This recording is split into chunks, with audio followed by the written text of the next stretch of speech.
चलो लाइए जल्दी में।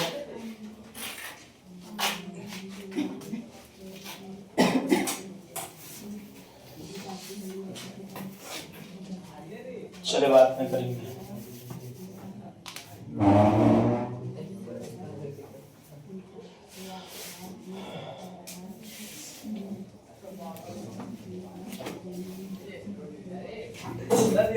ओ उतना बड़ा ना छोटा बोलो। ये बोलो ना कट नहीं है। हाँ बस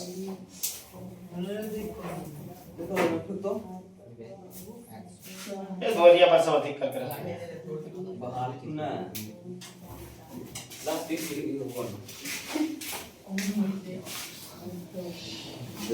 जैसे मान लिया यह पेड़ है, यह क्या है? और इस समतल जमीन है नहीं।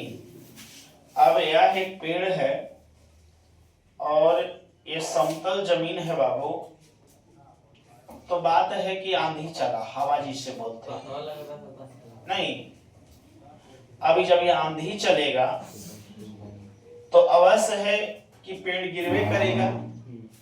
तो ये पेड़ आधे पर से क्या होता है, जैसे आंधी चलना शुरू हुआ और पेड़ आधा पर से क्या हो गया? टूट गया। क्या हो गया? और ये टूट करके इस जमीन को क्या करने लगा? छूने लगा। ये टूट करके जमीन को क्या करने लगा? देखने वाली बात है। देखिएगा जमीन को छू रहा है कि नहीं छू रहा है? ये पेड़ टूट गया और कहाँ छू रहा है? जमीन को छू रहा है। और जहां ये छू रहा है वह पेड़ से कितना मीटर की दूरी पर है? 8 मीटर की दूरी पर। और इसके साथ कितना डिग्री के कोण बना रहा है? 30 डिग्री का कोण बना रहा है। तो कह रहा है कि पेड़ की ऊंचाई को पता करें। पेड़ की ऊंचाई को अब मान लिया एक पेड़ टूट गया तो पहले तो भाग हमको पेड़वा में लगल का छोड़ के पहले टूटल का हटाने में फायदा रहेगा, या पहले टोटल का पता कर लेंगे। और जब टोटल का पता हो जाएगा तब फिर निबला पता कर लेंगे और लास्ट में दोनों को जोड़ देंगे तब पेड़ की ऊंचाई नहीं पता चल जाएगा। चलेगा कि नहीं चलेगा? जैसे समझाने का अर्थ आपको समझ में आया। जैसे ये पेड़ है, आंधी चला, पेड़ क्या हो गया? टूट गया। और टूट करके जमीन को क्या करने लगा? छूने लगा। छुआ कि नहीं छुआ? अभी जमीन को छूने लगा बाबू। तो जमीन को जहां छू रहा हो कितना डिग्री के कोण पर है? 30 डिग्री के कोण पर। कितना डिग्री के कोण पर? छू रहा है जहां, वहां पर 30 डिग्री कोण बना दिया जहां छुआ। अब बताओ कि कितना दूरी पर छू रहा है? 8 मीटर की दूरी पर है। समझ में आ गया यहाँ तक? तो समझ में आ गया तो बस यहाँ पर समझेंगे। ध्यान दीजिएगा। तो यहाँ पर कहना है कि जैसे मान लिया जाए बाबू कि यह एक पेड़ है। यह क्या है? पेड़ है। और यह एक पेड़ है, यह एक पेड़ है और इसकी आंधी चलने से आधे पर से क्या हो गया? टूट गया। आंधी चला, ऊपर वाले भाग को मतलब गिर गया, नीचे आ गया। आंधी चले, अब ई वाला भाग यहाँ आ गया कि नहीं आ गया? तो अब ऊपरे वाला को हम पूरा नहीं रह देंगे, ई अपरिभाषित में कर देंगे। काहे कि ई तो था ही, यही भाग टूट के नहीं आ गया हो, आगे कि नहीं आ गया?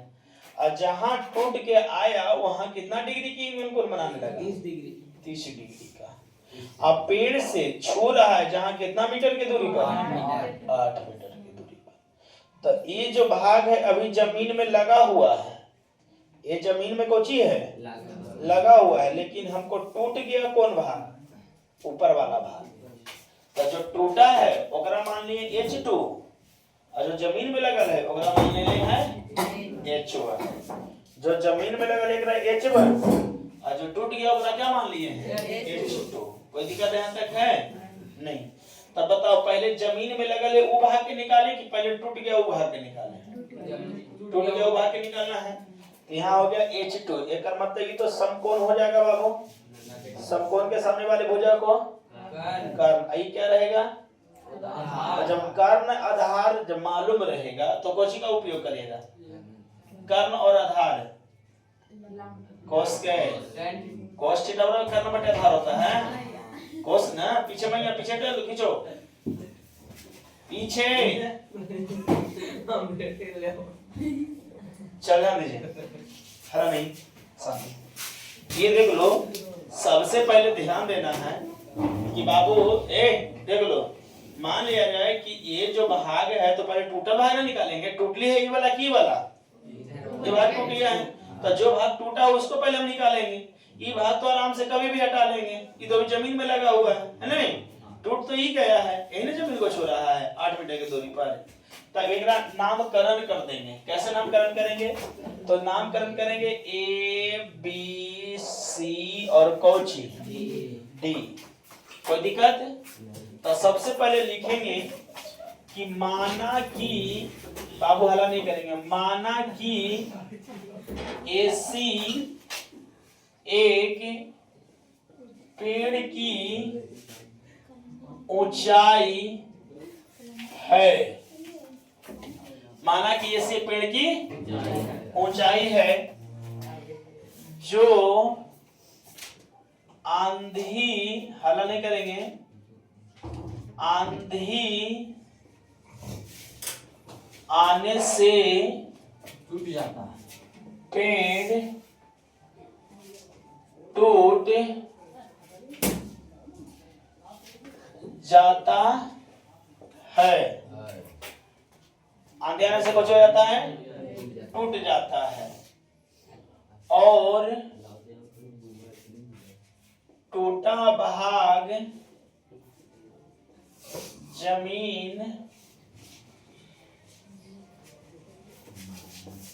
जमीन को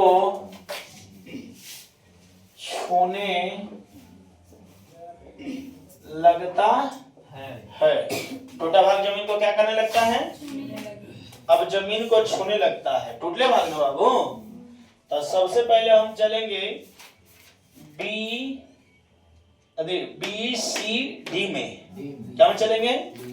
चलेंगे त्रिभुज बी सी डी में, बी सी डी में इतना चला बाबू। तब बी सी डी में जब चलिएगा तो हमको पहले टूटा भाग निकालना रहेगा। तो यहाँ देखेंगे कि टूटा हुआ भाग कौची बन रहा है, तो कर्ण बन रहा है, आई बन रहा है आधार। तो कोस थीटा बराबर शुद्ध होता है अति कौची, कोस थीटा बराबर sin थीटा और लंब बटे कर्ण। तो कोस आधार बटे कर्ण, पता कि नहीं होता? तो आधार कर्ण, आधार तो दिले कर्ण न दिले है। तो आधार कर्ण की अगर बात हो, चर्चा चले, तो आधार और कर्ण में हम क्या करेंगे? सबसे पहले देखेंगे केकर शुद्ध आधार कर्ण होता है, तो cos थीटा, पता कि नहीं होता है?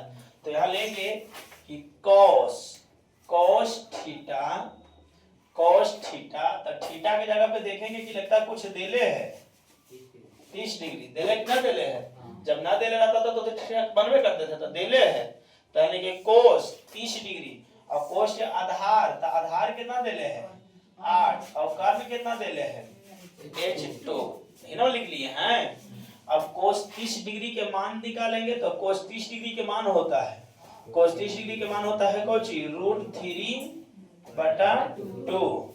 cos 30 डिग्री के मान √3 का है कि sin 60 के उल्टा cos 30 हो जाता है। तो sin 60 डिग्री के मान √3/2, तो cos 30 हो जाएगा √3/2 और यहाँ हो जाएगा 8/कौची h2।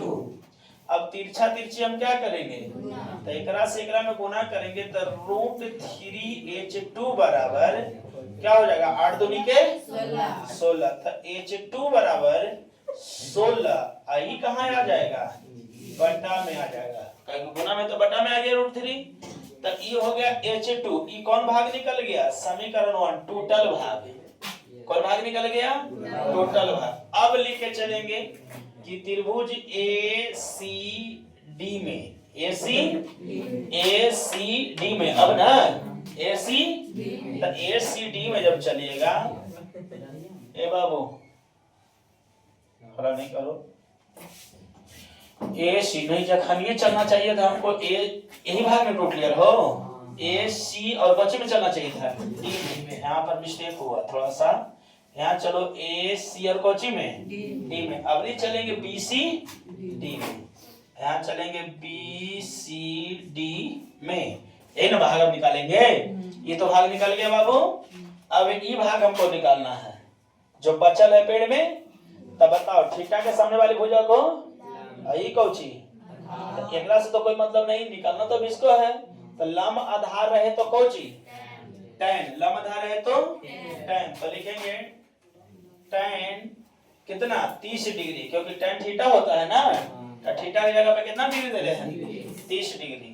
और tan 30 डिग्री। अब देखेंगे लम, तो लम कितना दिले है बाबू h1, अब आधार कितना दिले है tan 30 डिग्री के मान शायद होता है 1/√3 बराबर h1 बटा कितना हो जाएगा तिरछा तिरछी, अगर एकरा में इतना से गुना करेंगे तो √3h1 बराबर कितना हो जाएगा 8, तो h1 बराबर हो जाएगा 8/√3 समीकरण। अब बताओ बाबू टोटल भाग निकल गए 16/√3 और जुटल भाग निकल गई कितना, तो एकर मतलब बाबू ई जे निकलले है तो ई कौची निकलली है बीसी निकलले है ना, बीडी ना निकलले बाबू, बीडी निकल गले जो टूटले है। आ ई जो निकलले h1 तो कौची निकल गले बीसी है ना निकल गले।